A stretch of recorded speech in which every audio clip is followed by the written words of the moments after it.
J'étais là, au milieu de cette église vide à 3 heures du matin, serrant 3 photographies qui tremblaient dans mes mains moites lorsque j'ai senti une présence derrière moi.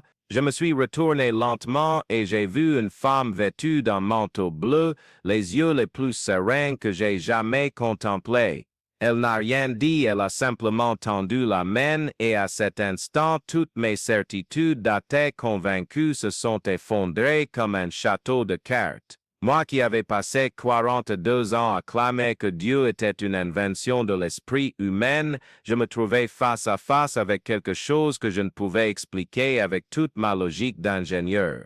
Permettez-moi de vous expliquer comment j'en suis arrivé là, car cette histoire a commencé bien avant cette nuit qui a changé ma vie à jamais. Mon nom est Antoine et j'ai toujours été du genre montrez-moi les preuves. Ingénieur civil de formation, je travaillais avec des calculs, des structures, du béton armé, des choses que vous pouvez toucher, mesurer, prouver. Ma femme, Sophie, avait l'habitude de plaisanter en disant que j'étais plus sceptique que Thomas. Et elle n'avait pas tort. Quand ma belle-mère parlait de miracles, je roulais des yeux. Quand les voisins commentaient des apparitions, je lançais un sourire ironique. Pour moi, la religion était une béquille psychologique. Point final, cette mentalité m'a accompagné tout au long de ma vie adulte. J'ai épousé Sophie lors d'une cérémonie civile, j'ai fait baptiser mes enfants juste pour faire plaisir aux grands-mères et chaque fois que quelqu'un abordait le sujet de la foi, je changeais de sujet ou m'éloignais. Ce n'était pas du manque de respect, comprenez-moi bien, c'était juste, je n'y voyais aucun sens. Je croyais qu'à notre mort, c'était comme éteindre une lampe, aussi simple que ça. Mais la vie a parfois des surprises, n'est-ce pas? Parfois, elle vous prend au dépourvu précisément lorsque vous pensez avoir tout sous contrôle. Tout a commencé début mars de l'année dernière. Je traversais une période difficile au travail, la société de construction dont j'étais associé connaissait une grave crise financière. Sophie avait perdu son emploi, mes enfants, Louis et Chloé était au lycée et dépensait une fortune en cours de soutien scolaire et les factures ne cessaient d'augmenter. Le stress me rongeait de l'intérieur, je me réveillais à 5 heures du matin déjà la poitrine serrée en pensant aux factures impayées, aux employés à payer, aux projets qui ne décollaient pas. C'est lors d'une de ces matins de mardi, exactement à 7h43, je m'en souviens car je regardais ma montre quand cela s'est produit, que j'ai trouvé la première enveloppe. Je sortais pour aller travailler quand j'ai failli trébucher dessus, une enveloppe épaisse, couleur ivoire, scellée avec de la cire rouge ancienne. J'ai trouvé cela étrange car il n'y avait ni nom ni adresse, seulement les initiales MSI imprimées dans un coin avec une écriture élégante, presque féminine. Ma première réaction a été de chercher qui avait laissé cela. J'ai regardé autour de moi, j'ai posé la question au gardien, mais personne n'avait rien vu. Je suis remonté chez moi, intrigué, et j'ai ouvert l'enveloppe sur la table de la cuisine, tandis que Sophie préparait le café. À l'intérieur, il y avait une seule photographie ancienne, de celle au bord dentelé, jaunie par le temps. L'image montrait une jeune femme, vêtue d'un voile bleu, les mains jointes sur la poitrine et un regard qui semblait traverser la photo et me fixer directement. Quelle photo étrange, a commenté Sophie par-dessus mon épaule. Elle ressemble à la Vierge Marie, ça doit être un dévot qui veut te convertir. Elle a ri, mais je n'ai pas trouvé ça drôle du tout. Il y avait quelque chose dans ce regard qui m'a profondément dérangé. Je n'arrive pas à l'expliquer correctement, mais c'était comme si ses yeux connaissaient toutes mes peurs, toutes mes angoisses financières, toute ma mécréance. J'ai ressenti un étrange fourmillement au bout des doigts lorsque j'ai tenu la photo comme un courant électrique très faible. J'ai essayé d'ignorer cela, mais toute la journée, cette image est restée gravée dans mon esprit. Au bureau, pendant que je vérifiais les plans et les devis, je me surprenais à penser à cette femme. Qui était-elle? Pourquoi quelqu'un m'enverrait-il une photo sans explication? Quel genre de plaisanterie était-ce? Le soir, quand je suis rentré à la maison, Sophie était étrangement silencieuse. Elle touillait son dîner avec une expression préoccupée que je connaissais bien. « Chérie, je dois te dire quelque chose », a-t-elle dit sans me regarder. J'ai appelé l'école aujourd'hui pour régler les mensualités impayées de Louis et Chloé. Ils ont dit que si nous ne payons pas d'ici vendredi, les enfants ne pourraient pas passer les examens du trimestre. J'ai senti le monde s'effondrer sur ma tête. Je devais déjà 3 mois de scolarité, 2 de loyer, ma carte de crédit était à découvert, et en plus de cela, 2 des plus gros clients de la société de construction avaient annulé les contrats la semaine précédente. J'étais dans un trou financier si profond que je ne voyais plus la lumière du jour. Cette nuit-là, je n'ai pas pu dormir. Je suis resté assis sur la véranda, fumant cigarette sur cigarette, calculant et recalculant les comptes dans ma tête. Vers 3 heures du matin, lorsque j'ai finalement décidé d'aller me coucher, j'ai trouvé une autre enveloppe sous la porte d'entrée. Le même papier, le même seau de cire rouge, les mêmes initiales mystérieuses. Cette fois, il y avait 2 photographies. La première montrait la même femme voilée de bleu, mais maintenant elle était agenouillée devant un homme qui semblait désespéré, les vêtements déchirés et le visage marqué par l'angoisse. La deuxième photo était encore plus saisissante.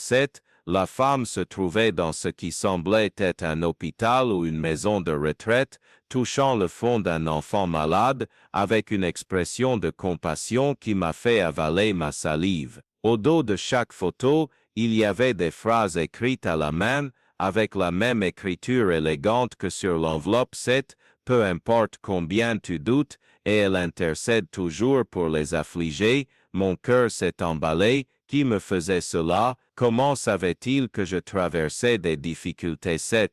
J'ai commencé à soupçonner tout le monde autour de moi, les voisins, les employés, même les membres de ma famille.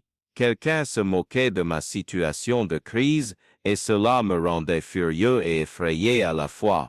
Les jours suivants furent un supplice psychologique. Chaque matin, j'attendais de trouver une autre enveloppe, et chaque matin, elle était là, ponctuellement, avec de nouvelles photographies de la même femme mystérieuse. Sur l'une, elle distribuait de la nourriture à des familles pauvres. Sur une autre, elle consolait une femme en pleurs. Toujours avec ce regard serein, toujours les mains tendues dans un geste d'accueil. Les dates au dos des photos commencèrent à former un schéma qui m'intriguait. 15 août 1942, 12 septembre 1980, 20. Moi qui ai toujours été méthodique, je commençais à rechercher ces dates sur Internet pendant mes nuits blanches. C'est alors que je découvris quelque chose qui me glaça le sang. Toutes ces dates correspondaient à des témoignages historiques d'apparitions mariales dans notre ville et sa région. Des choses que j'avais toujours ignorées ou ridiculisées dans mon scepticisme. Des récits de gens simples affirmant avoir vu Notre-Dame dans des moments de grande affliction collective. La date de 1942 correspondait à la Seconde Guerre mondiale, lorsque plusieurs familles de la ville rapportèrent des visions d'une femme en bleu qui aurait donné des conseils sur la façon de cacher leurs enfants des recrutements forcés. En 1965, durant une terrible sécheresse qui frappa la région, il y eut des rumeurs selon lesquelles la même figure serait apparue à des paysans, leur indiquant où trouver de l'eau, et ainsi de suite. Je ne voulais pas y croire, mais les coïncidences étaient trop troublantes pour être ignorées. Je commençais à chercher des personnes âgées de la ville, d'anciens habitants qui pourraient me raconter ces événements.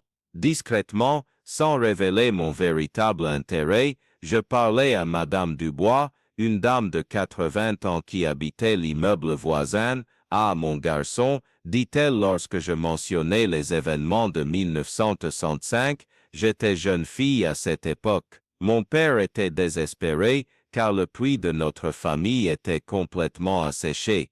Une nuit, il a rêvé d'une très belle femme en manteau bleu qui lui a montré un endroit précis dans la cour. Le lendemain, il a creusé exactement là où elle l'avait indiqué et a trouvé une source qui ne s'est jamais à nouveau tarie. L'eau de ce puits a étanché la soif de notre famille pendant des décennies. J'écoutais des dizaines d'histoires similaires, toujours la même description, une femme voilée de bleu, d'une beauté indescriptible, apparaissant dans les moments de plus grand désespoir pour offrir espoir et orientation. Et toujours, les personnes qui l'avaient vue sortaient transformées de l'expérience. C'est à cette époque qu'un membre de notre équipe m'a suggéré que vous devriez vous abonner pour suivre d'autres histoires comme celle-ci, car croyez-moi, ce que vous allez entendre maintenant dépasse toute explication logique que je puisse imaginer. 2 semaines après la première enveloppe, quelque chose d'extraordinaire arriva. J'étais au bureau, un vendredi après-midi, essayant de négocier un délai plus long auprès de la banque pour le remboursement du prêt de l'entreprise, lorsque mon téléphone sonna. C'était Sophie, pleurant de joie. « Antoine, tu ne vas pas croire, tu te souviens de M. Martin, ce client qui a annulé le projet le mois dernier, il vient d'appeler pour dire qu'il veut tout reprendre. Et ce n'est pas tout, il a dit qu'il a 3 amis intéressés par la construction également, et qu'une femme très polie l'a contacté pour recommander spécifiquement ton travail. Monsieur Martin était un homme d'affaires sérieux, propriétaire d'une chaîne de supermarchés, qui avait annulé la construction d'un entrepôt parce qu'il avait, selon lui, perdu confiance dans le marché. Maintenant, il faisait marche arrière et amenait même de nouveaux clients. Il a décrit cette femme qui l'a contacté, demandai-je, une étrange sensation au cœur. Il a dit que c'était une dame très élégante, une 50aine d'années, vêtue de bleu clair, avec une manière très sereine de parler. Elle n'a pas dit d'où elle vous connaissait, elle a simplement garanti que vous étiez le professionnel le plus honnête et le plus compétent de la ville. Aucune de nos connaissances ne correspondait à cette description, et j'étais certain de ne connaître personne qui puisse recommander mon travail à M. Martin de manière aussi précise. Ce soir-là, lorsque je suis rentré chez moi, l'enveloppe était là, comme si elle savait que j'avais besoin de plus de réponses. Cette fois, il n'y avait qu'une photographie, mais elle m'a laissé sans voix. L'image montrait la femme voilée de bleu de profil, et en arrière-plan, flou mais reconnaissable, se trouvait le bureau où j'avais été cet après-midi. La date au dos était celle de la veille, 14 mars 2024, mes mains tremblaient tellement que j'ai failli laisser tomber la photo. Comment était-ce possible? Cette photo avait été prise il y a moins de 24 heures, sur mon lieu de travail, mais la femme sur l'image semblait être la même que sur les vieilles photographies, avec la même apparence jeune et intemporelle. J'ai commencé à remettre en question ma propre santé mentale.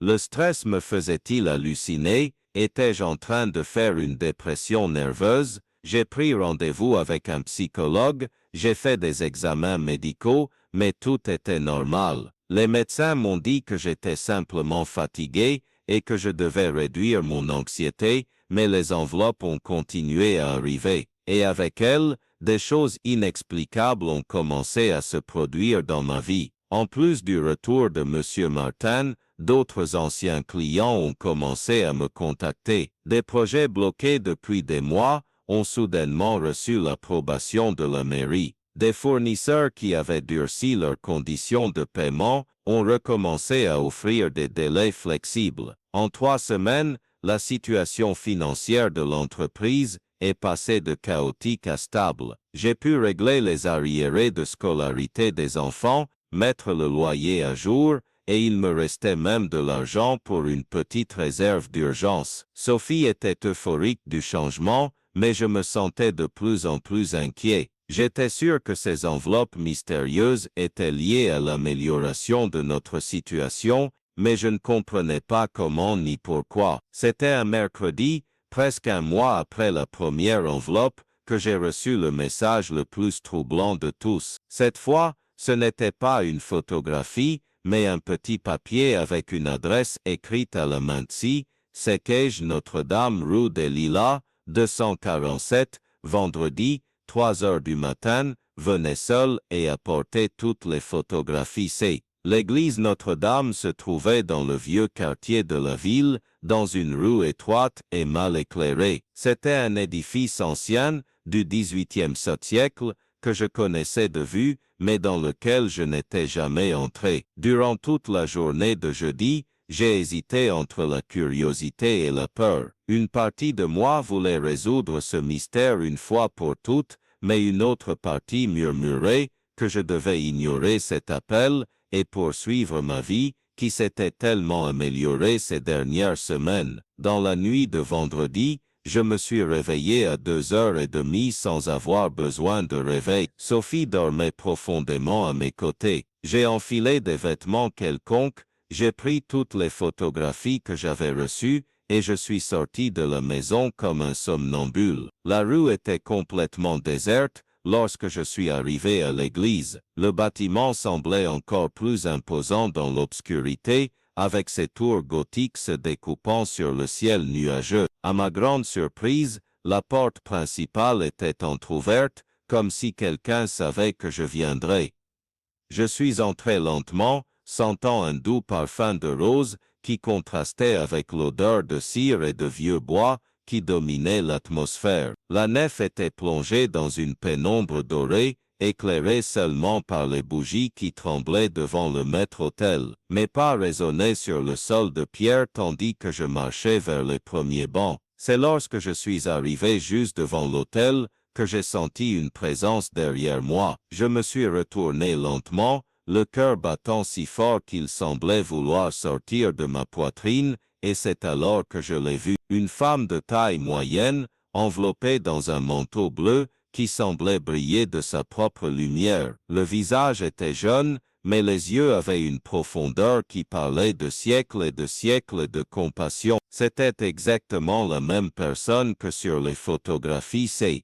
Non seulement ressemblante, mais identique, avec chaque détail parfait, des fines rides autour des yeux à la manière délicate dont elle croisait les mains. Suivez venu-ci, a-t-elle dit, et sa voix était comme de la musique, douce mais pénétrante. Suivez, je savais que vous viendriez, suis resté paralysé. Une partie de mon cerveau criait que c'était impossible, que j'avais une hallucination, que je devais m'enfuir de cet endroit, mais mes pieds semblaient collés au sol, et mes yeux ne pouvaient se détacher de ce visage serein.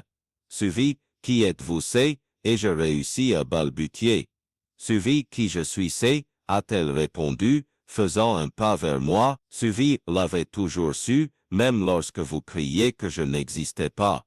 Suivi, l'avait-elle. Suivi, photographies dans mes mains ont commencé à trembler, non pas à cause de ma nervosité, mais comme si elles avaient une vie propre. Une à une, elles ont commencé à émettre une douce lumière dorée, et les dates au verso sont devenues visibles, même dans l'obscurité de l'église. Suivi, ce ne sont que quelques-unes des fois où j'ai été présente dans la vie des gens de cette ville C. A-t-elle poursuivi, montrant les photos. Suivi, il y en a des milliers d'autres qui n'ont jamais été enregistrées, des milliers de prières exaucées, des milliers de cœurs consolés. Suivi, mais je n'ai cru en vous c'est, et je murmurai, sentant des larmes chaudes couler sur mon visage. Suivi, j'ai toujours dit que vous étiez une invention, mon toite, elle a souri, et ce sourire était comme le lever du soleil après une nuit orageuse. Suivi, et vous pensez que cela m'a empêché de prendre soin de vous et de votre famille c'est. Vous pensez que j'aide seulement ceux qui croient en moisi. Suivi, et cet instant, j'ai compris une vérité qui a complètement changé ma vision du monde. Peu importe que j'y croyais ou non, pendant toutes ces années de scepticisme, de négation, de moquerie, elle avait été là, s'occupant silencieusement des personnes que j'aimais, intercédant pour nous-mêmes lorsque je crachais des blasphèmes contre son existence. Suivi, pourquoi vous vous êtes révélé à moi maintenant c'est, ai-je demandé, toujours tremblant. Suivi, parce que vous étiez perdu dans votre propre arrogance intellectuelle c'est, a-t-elle dit, mais sans aucun ton de réprimande. Suivi, vous aviez oublié qu'il existe des choses dans le monde qui ne peuvent être mesurées avec une règle ou calculées avec des formules. Vous aviez besoin d'apprendre que la foi n'est pas l'absence de raison, mais l'acceptation que la raison a des limites. Elle s'est rapprochée, et j'ai pu sentir une paix indescriptible émaner de sa présence. C'était comme si toutes mes peurs, toutes mes angoisses, toutes mes difficultés financières des derniers mois se dissolvaient simplement dans l'air. Les affaires qui ont repris, les clients qui sont revenus, les conditions qui se sont facilitées, tout cela a été votre intercession, et je demandais, j'ai seulement ouvert quelques chemins, a-t-elle répondu. Le reste était le résultat de vos propres efforts et de votre honnêteté professionnelle. Je ne fais pas de miracle là où il n'y a pas de mérite humain. Nous sommes restés silencieux pendant quelques instants. J'essayais de tout assimiler, de réorganiser ma vision du monde, d'accepter que j'avais eu tort pendant si longtemps. Suivi, que voulez-vous de moi maintenant? C'est suivi, et je finalement demandé, suivi, et je vais l'en demander. Suivi, disiez avec le cœur ouvert, a-t-elle dit. Suivi, et je veux que vous voyiez que le monde est plein de petits miracles déguisés en coïncidence. Je veux que vous appreniez à vos enfants qu'il y a plus entre le ciel et la terre que ce que votre philosophie peut expliquer. Elle a tendu la main vers les photographies, et celles-ci se sont soudainement transformées en petites pétales de roses blanches qui sont tombées doucement sur le sol de l'église. Suivi, disiez de mieux sols vivants de l'église, suivi vos de sauvise de Paul. Mais plus sauvise te. Lorsque j'ai cligné des yeux, elle avait disparu. Elle n'a pas disparu progressivement ni ne s'est éloignée. Elle n'était plus simplement là. J'étais seul dans l'église, avec le parfum des roses qui flottait encore dans l'air et les pétales blancs s'éparpillaient à mes pieds comme preuve que cela s'était réellement produit. Je suis rentré chez moi dans une sorte de transe. Sophie s'est réveillée à mon arrivée dans la chambre et m'a demandé où j'étais allé, mais je n'ai pas su lui expliquer. Comment lui dire que j'avais rencontré Notre-Dame dans une église vide? Comment décrire une expérience qui défiait toute la logique que j'avais suivie pendant 4 décennies? Dans les jours qui ont suivi, j'ai commencé à remarquer des choses qui avaient toujours été là, mais que mon esprit sceptique refusait de voir. La gentillesse gratuite de la vieille voisine qui demandait toujours des nouvelles de notre famille. La façon dont mes enfants, même adolescents, venaient encore me voir pour parler de leurs peurs et de leurs rêves. Le dévouement silencieux de Sophie, qui avait supporté tous les moments difficiles sans jamais perdre foi en notre famille. J'ai commencé à fréquenter l'église Notre-Dame le dimanche, non pas comme un converti fanatique, mais comme quelqu'un qui avait appris à reconnaître le sacré dans le quotidien. Je ne priais pas pour demander des miracles grandioses, mais pour remercier des petites grâces qui avaient toujours été présentes dans ma vie. Ma relation avec Sophie s'est approfondie d'une manière que je ne croyais pas possible. Quand je lui ai raconté mon expérience à l'église, elle n'a pas semblé surprise. Elle m'a simplement pris la main et a dit, « Je l'ai toujours su, un jour tu comprendrais. » J'ai découvert qu'elle avait fait des vœux dans tous les moments les plus difficiles de notre vie conjugale. Quand elle était enceinte et que nous avons eu des complications pendant la grossesse, quand Louis est né prématuré, et est resté des semaines en néonatologie, quand Chloé a eu cette grave pneumonie à 5 ans, quand la société de construction a failli faire faillite pour la première fois il y a 8 ans. À chaque fois, Sophie s'était agenouillée dans une église et avait demandé protection pour notre famille. Tu croyais vraiment que nos réussites étaient seulement le fruit de tes efforts? M'a-t-elle demandé lors d'une de ces conversations avec un doux sourire. Mon amour, il y a un réseau de protection autour de nous que tu n'as jamais voulu voir. J'ai commencé à faire attention aux petits signes qui avaient toujours été là, la façon dont les choses s'emboîtaient au bon moment, les bonnes personnes qui apparaissaient exactement quand nous en avions besoin, les solutions qui émergeaient juste quand tout semblait perdu. Ce n'étaient pas des coïncidences, c'étaient de petits miracles quotidiens que mon arrogance intellectuelle avait classés comme des hasards. Mon entreprise non seulement s'est redressée, mais a prospéré d'une manière que je n'aurais jamais imaginée. Non pas parce que je suis devenu un meilleur professionnel du jour au lendemain, mais parce que j'ai commencé à travailler avec une énergie différente. Quand vous reconnaissez que vous n'êtes pas le seul responsable de votre succès, quand vous acceptez qu'il existe une force supérieure qui conspire en votre faveur, vous travaillez avec moins d'anxiété et plus de sérénité. Les clients ont remarqué ce changement. Ils ont commenté que j'avais l'air plus confiant, plus calme, plus concentré. Ce qu'ils ne savaient pas, c'est que j'avais cessé de porter le poids du monde sur mes épaules. J'avais appris à remettre entre les mains de Dieu ce que je ne pouvais pas contrôler et à me consacrer avec acharnement à ce qui était à ma portée. Louis et Chloé ont aussi remarqué la transformation. Lors d'un dîner en famille, Louis a fait remarquer, « Papa, tu es plus présent ces derniers temps, moins préoccupé, tu sais, » et Chloé a ajouté, « C'est vrai, tu ris même plus. » Ils avaient raison. J'avais redécouvert la capacité de m'émerveiller de choses simples. Le sourire de Sophie le matin, les câlins spontanés de mes enfants, le coucher de soleil qui peignait notre balcon en or en fin d'après-midi. De petits moments qui auparavant passaient d'inaperçus dans la hâte des soucis financiers et professionnels. Aujourd'hui, près d'un an après cette nuit-là à l'église Notre-Dame, je peux dire que je suis un homme complètement différent. Je ne suis pas devenu un dévot ni j'ai abandonné ma profession pour devenir prédicateur. Je reste ingénieur, je continue à m'occuper de calcul et de structure, mais maintenant je reconnais qu'il existe une mathématique divine qui régit l'univers et qui va bien au-delà des équations que j'ai apprises à la faculté. J'ai appris que la foi n'est pas l'ennemi de la raison, mais sa compagne le plus sage. Que croire au miracle ne signifie pas abandonner la pensée critique, mais accepter qu'il existe des phénomènes que notre science ne peut pas encore expliquer. Que reconnaître la présence du sacré dans le monde n'est pas un signe de faiblesse intellectuelle, mais d'humilité et de sagesse.